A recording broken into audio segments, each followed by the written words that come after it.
Now that we were together again, it was time to get on with our lives. I got pregnant, and we had our first son, Walter Jr. And we bought our first house. 3 bedrooms, 2 bathrooms, a full basement. Fireplace up and down and a circulating furnace. I had never lived in a house with a furnace before. And 2 years later, our daughter Meredy was born. Our family was now complete. We were happy, but Walter was getting tired of working at Fred Meyer, even though he was in management.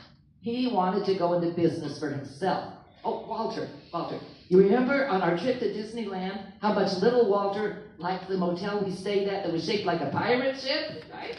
Maybe you could open a hamburger place that looks like a pirate ship. Oh, God, that's a great idea, Gene, but look at this. I found a coffee shop for sale that we can afford. It's called Cafe Espresso, and it's near Lincoln High School.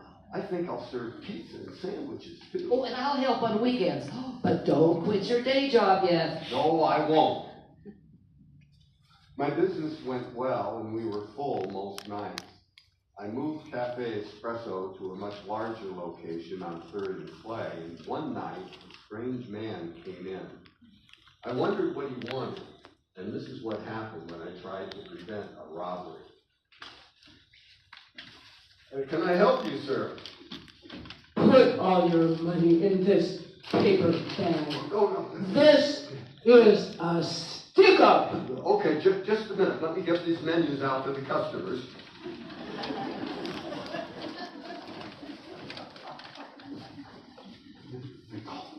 Call the police.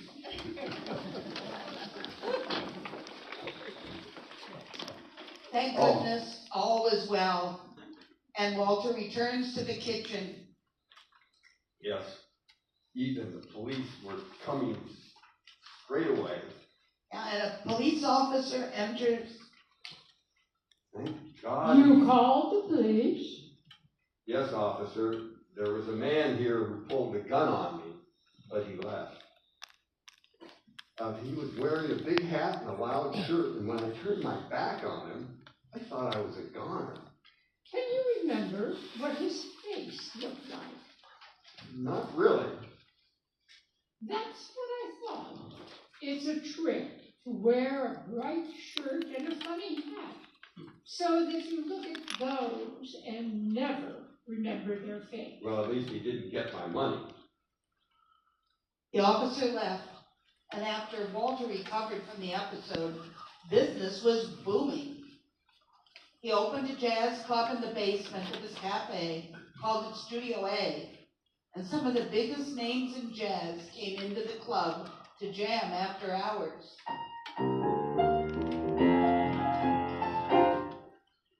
Walter then opened an ice cream parlor, in Montgomery, called Cafe Trieste. Uh-oh, here comes trouble. That's my boss at Fred Meyer. Hi, Walter. I hear that you have an ice cream parlor. It's doing very, very well. Well, why, yes, we do. And you sell sandwiches? Yes, we do that too. Well, I'm afraid that's a problem. I'm sorry to say you have to go. You're firing me? Why is that?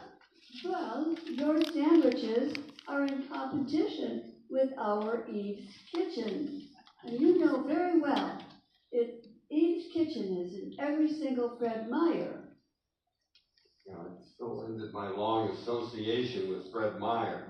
I didn't know whether to be flattered or angry, but I was ready to leave. I threw myself into my business. Then, after Urban Renewal gave me 30 days to vacate the premises of Cafe Trieste, I found the Dimas Tavern on Northwest Portland on 3rd and Davis, right in the middle of what's then called Skid Row. I bought the tavern, and I rented the space next door from Bill Nato. Bill was the nicest landlord. He charged me $200 a month rent for 15 years.